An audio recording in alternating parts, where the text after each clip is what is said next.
আসসালামু আলাইকুম রহমতুল্লাহি ওয়া বারাকাতুহু।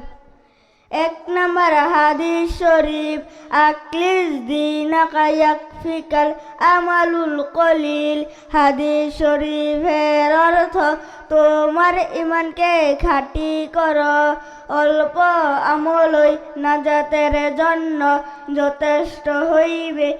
দুই নম্বর হাদিস শরীফ, খৈরুকুম মান তাআল্লামাল কুরআনা ও আল্লামা। হাদিস শরীফের অর্থ, তোমাদের মধ্যে সর্ব উত্তম ওই ব্যক্তি যিনি কুরআন মাজিদ শিক্ষা করেন এবং শিক্ষা দেন।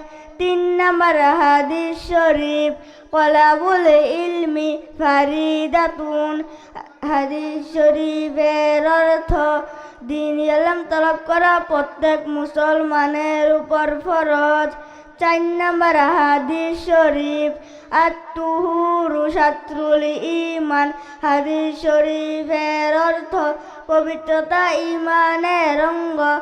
পাঁচ নম্বর হাদিস শরীফ, মিফতাহুন জান্নাতিস সালাহ।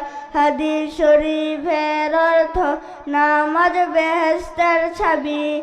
আসসালামু আলাইকুম ওয়া রাহমাতুল্লাহি ওয়া বারাকাতুহু।